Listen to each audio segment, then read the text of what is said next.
할렐루야. 지난 주일에는 예수님 좋아하는 분 한번 웃으라 했는데 오늘은 저를 좋아하는 분 한번 웃으세요.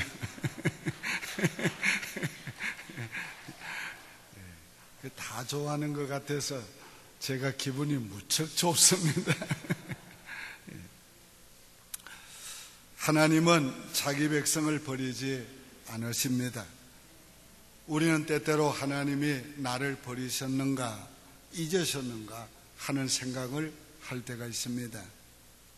아무리 기도해도 기도의 응답이 오랫동안 지연될 때 우리가 그런 생각을 하기도 합니다. 마음이 너무 괴롭고 아프고 감당하기 어렵고 또 시간이 오랫동안 지날 때 우리 그런 생각을 하게 됩니다. 자녀들이 원하는 대로 안 되고 자꾸 곁길로 나갈 때 오늘 우리가 그런 때가 있습니다. 이것은 비단 우리의 믿음이 약하기 때문만은 아닙니다. 성경에 보면 위대한 믿음의 사람들도 다 그런 때가 있었습니다. 다윗 같은 믿음의 사람도 하나님이 나를 잊으셨는가? 하나님 나를 버리셨는가? 그럴 때가 있었습니다. 엘리야도 하나님이 왜 나를 이렇게 고통과 괴로움 속에 두는가? 왜 아합과 이세벨을 죽이지 않고 오히려 그들이 나를 이렇게 죽이려 하는데도 하나님 그대로 두는가? 하나님 차라리 내 생명 이만큼 살았으면 됐으니까, 이만큼 일했으면 됐으니까 이제 족합니다. 날 데려가 주십시오. 그 일종의 항의였어요. 자, 여러분 중에 마치 바울 사도와 같이 사방 우겨쌈을 당하였다고 그렇게 생각하는 분이 있습니까? 살 소망이 끊어졌다고 생각하는 분이 있습니까? 오늘 기억하시기를 바랍니다. 이 시간 바로 하나님이 여러분을 위해서 말씀하고 계세요. 이스라엘 민족이 하나님을 멀리하고 매를 맞고 70년 동안 바벨론의 포로 생활했어요. 하나님이 우리를 잊으셨는가, 버리셨는가 그렇게 생각할 때 하나님이 찾아오셔서 하신 말씀이 오늘 본문의 내용이에요. 첫째는 너희는 여전히 내 백성이라고 하신 거예요. 그래서 너희 하나님이 이러시되 너희를 위로하라, 내 백성을 위로하라. 자, 오늘 하나님 자신을 가리켜서는 너희 하나님, 우리를 가리켜서는 내 백성 이렇게 부르시는 거예요. 이 말씀을 그대로 문장으로 만들면 너희가 비록 오랜 세월 동안 버림받은 같이 고통과 시련을 겪고 있지만은 나는 여전히 너희 하나님이요, 너희는 여전히 내 백성이라는 거예요. 나는 여전히 너희의 아버지요, 너희는 내 자녀라는 거예요. 오늘 이것이 얼마나 큰 위로입니까? 이 세상은 다 변합니다. 사랑도 변하고 인심도 변하고 가치관도 변하고 의식도 변하고 삶의 패턴도 변하고 유행도 다 변화가고 있어요. 그러나 오직 변치 않는 것은 하나님. 하나님 변치 않아요. 어제나 오늘이나 영원토록 해전하는 그림자도 없으시고 변함이 없으시도다. 하나님과의 우리의 관계는 영원히 변치 않아요. 하나님은 우리의 하나님이시고 우린 그의 백성인 이 관계는 변치 않아요. 영원해요. 하나님 우리 아버지시고 우리가 하나님의 자녀라는 이 관계는 변치 않습니다. 하나님의 사랑은 변함이 없어요. 예수께서 자기 제자들을 사랑하시되 끝까지 사랑하시니 오늘 하나님께서 무궁한 사랑으로 우리를 사랑하고 계세요. 하나님 사랑 절대 변하지 않습니다. 내가 잘할 때는 기쁨을 가지고 사랑하시고 잘못할 때는 아픔을 가지고 사랑하세요. 여전히 하나님 사랑하세요. 하나님의 약속은 변함이 없습니다. 400년이 지나도 이루어져요. 4000년이 지나도 이루어질 거예요. 하나님의 약속은 신실하십니다. 변함이 없습니다. 그러니까 오늘 우리가 하나님의 실존과 하나님의 약속의 말씀을 믿고 사는 거예요. 하나님의 선하심과 인자하심이 청령 나를 따르리니 내가 여호와의 집에 영원히 거하리로다. 이 변함없는 하나님의 선하심과 인자하심으로 인도하시는 인도하심 변함없는 거예요. 어떤 상황에서도 하나님은 우리를 향해 말씀합니다. 나는 네 하나님이다. 너는 내 백성이다. 나는 네 아버지다. 너는 내 자녀다. 너는 내 아들이라 오늘날 내가 너를 낳았도다. 내가 독생자를 통해서 너를 낳았도다. 내가 성령으로 너를 낳았도다. 너는 내 아들이라. 오늘 변함없는 하나님의 위로의 음성을 들으시기를 바랍니다. 두 번째는 위로해 주십니다. 너희는 내 백성을 위로하라. 하나님이 마침내 찾아오셔서 위로해 주셨어요. 어떻게? 선지자들 통해서 위로해 주셨어요. 여러분, 사람으로부터 위로받을 수 없을 때 하나님이 찾아오셔서 위로해 주십니다. 사람의 위로가 되지 못할 때 하나님이 찾아오셔서 우리를 위로해 주십니다. 아무리 힘들고 어려워도 하나님이 위로해 주시면 감당할 수 있게 됩니다. 비록 사랑하는 자식을 잃은 슬픔과 아픔이 와도 하나님이 위로해 주시면 감당할 수 있게 됩니다. 우리가 힘들고 어려울 때에 하나님 우리를 버려두지 아니하시고 반드시 찾아오셔서 위로해 주십니다. 하나님께서 우리를 불쌍히 여기시고 어려울 때마다 위로받을 데 없는 우리들을 위로해 주세요. 여러분, 이 세상에 제일 불쌍한 사람이에요. 어려울 때, 낙심할 때 위로받을 데 없는 사람이에요. 그러나 인간의 위로가 되지 못할 때 너무 많아요. 이런 때에 하나님이 우리를 위로해 주시는 것을 믿으시기 바라요. 하나님은 버려두지 않습니다. 하나님의 위로만이 완전합니다. 하나님의 위로만이 우리를 넘어진 자리에서 일어날 용기를 주시고 실패한 자리에서 다시 일어날 힘을 주시고 하나님의 위로만이 슬픔을 이길 수 있도록 만들어 주시는 거예요. 모든 위로에 하나님께서 오늘 우리를 위로할 때 각자 합당하게 위로하십니다. 적절하게 위로해요. 저는 어젯밤에 12시에 깨가지고 잠이 좀 안 와요. 한 2시간 동안 잠이 안 와요. 근데 하나님 내 마음에 위로를 주십니다. 하나님 오늘까지 평안한 가운데 목회하게 해주시는 게 느껴지면서 위로가 되고, 이제 자녀들이 다 제자리를 잡고 큰아들도 안정되게 목회를 은혜 가운데 잘하고 있고, 자기가 꼭 원하던 꿈에 그리던 그런 교회 가서 일하고 있어요. 얼마나 담임 목사의 사랑을 받았는지, 담임 목사가 얼마나 자주 설교를 맡겨요. 그러니까 얼마나 감사하고, 또 장례 문제까지 다 그 교회에서 계획을 세우고 그렇게 돕고 있습니다. 도와주려고.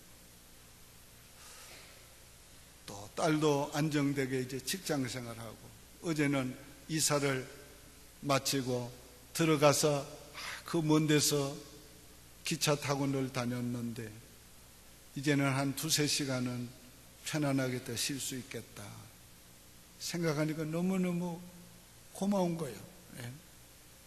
하나님의 위로가 우리에게 새 힘을 주고 용기를 주고 일어설 수 있게 만들어 주시는 것입니다. 세 번째는 회복해 주십니다. 그 노역의 때가 끝났고 그 제약이 사함을 받았느니라. 하나님은 단순히 위로만 해주시는 분이 아니에요. 하나님은 반드시 회복시켜 주시는 분이에요. 하나님은 찢어졌으면 반드시 구매 주시는 분이에요. 상하게 하셨으면 반드시 싸매 주시는 분이에요. 아프게 하셨으면 반드시 하나님은 우리로 하여금 기쁘게 해주는 분이에요.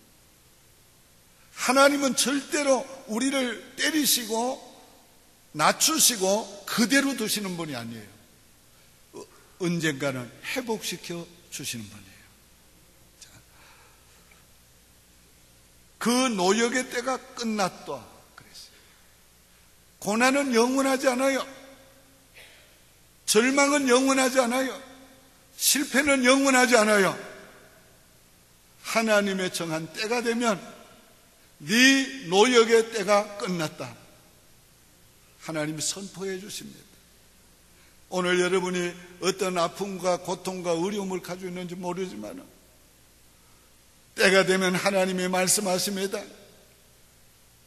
네 노역의 때가 끝났다. 네 절망의 때가 끝났다. 네 고통의 때가 끝났다. 너의 실패의 때가 끝났다. 틀림없이 하나님이 선포해 주십니다. 오늘 이 선포가 여러분의 개인에게 주어진 선포가 되기를 바랍니다. 하나님이 선포하시면 완전한 회복이 됩니다. 완전한 회복이 돼요. 이제 너의 복역의 때가 끝났다. 자, 그러면서 하나님이 뭐라고 말씀합니까? 그 제약이 사함을 받았느니라. 자, 이 너무 놀라운 말씀이에요. 하나님은 우리의 문제만 회복시키는 게 아니고 문제의 근본까지 회복시키는 거예요. 그게 뭐예요? 네 죄가 사함을 받았다. 죄 때문에 온 문제, 죄 때문에 온 어려움, 고난한 그걸 회복시킬 뿐 아니라 죄 자체까지 하나님이 용서해 주시고 끝내 주시는 거예요. 이 근본적인 거예요. 자, 그 다음엔 뭐라고 말씀을 했습니까? 그의 모든 죄로 말미암아 여호와의 손에서 벌을 배나 받았느니라. 이 말씀을 로이드 존슨은 이렇게 설명했어요. 이스라엘 민족은 장자이기 때문에 차자의 받을 벌까지 대신 다 받았다. 그 말, 이방인의 죄의 형벌까지 이스라엘 민족이 대신 다 받았다. 그 말이 배나 받았다는 말이라는 그렇게 해석을 했어요. 근데 그보다 더 은혜스러운 해석이 제 가슴에 와닿은 해석은 매튜 헨리의 해석이에요. 매튜 헨리는 이 말씀을 어떻게 해석을 했는가 하면은 하나님이 우리에 대한 사랑을 표현한 것이다. 내가 너를 때렸으나 너무 때렸구나. 내가 너를 때렸으나 배나 때렸구나. 그 말씀이라는 거예요. 우리 부모들이 자식을 잘못할 때 매를 때리고 난 후에는 정작 아파하고 우는 거는 부모란 말이에요. 언제나 아이고 내가 때리지 말걸. 내가 너무 아프게 때렸지. 그렇게 다 생각합니다. 그게 사랑의 이란 말이에요. 자녀들은 잘못하고 난 다음에 매를 맞으면 시원해요, 오히려. 그러니까 자녀들은 잘못하면 초다를 들어 때려야 돼요. 내가 잘못했는데도 왜 안 때리나 하고 있을 때 불안한 거예요. 그냥 넘어가면 아이고 용케 잘 넘어간다 그렇게 생각하는 게 아니야. 길티 의식이 언제나 남아있는 거예요. 그러나 잘못했을 때 잘못한 걸 깨닫게 하고 때리면 시원한 거예요. 맞을 때 아프기는 해도. 그러나 때린 부모는 마음이 아픈 거지요. 내가 너무했나, 너무 때렸나. 이게 바로 그 하나님의 심정을 나타낸 것이라. 네 죄악에 내가 배나 벌을 줬구나. 이게 하나님의 사랑의 표현이에요. 저는 이 말씀이 가슴에 와닿아요. 언제나 하나님이 우리를 아프게 하고 괴롭게 하고 어렵게 한 때가 있는데, 그때 우리 하나님 아버지는 내가 너한테 너무 아프게 했나? 내가 너한테 너무 했나? 가하게 했나? 그게 하나님의 심정이 아닐까? 사랑의 심정이 아닐까? 그런 생각을 하게 됩니다. 자, 하나님께서 그 노역에 정한 때가를 주신 데는 그 노역을 통해서 이루고자 원하는 목적이 있어요. 자, 그 목적을 이루시면 반드시 회복시켜 주십니다. 그런데 회복시켜 주시면 언제나 더 좋게 회복시켜요. 잘 들으세요. 이스라엘 민족이 바벨론 포로 이전에는 계속 매를 맞아도 우상 섬겼어요. 그렇기 때문에 사사시대는 또 때려도 그 다음에 조금 회복이 되면은 회개했다가 또 우상 섬기고 또 우상 섬기고. 그런데 바벨론 포로 이후에는 이스라엘 민족이 우상을 섬기지 않았어요. 예수님 오셨을 때도 우상이 없었어요.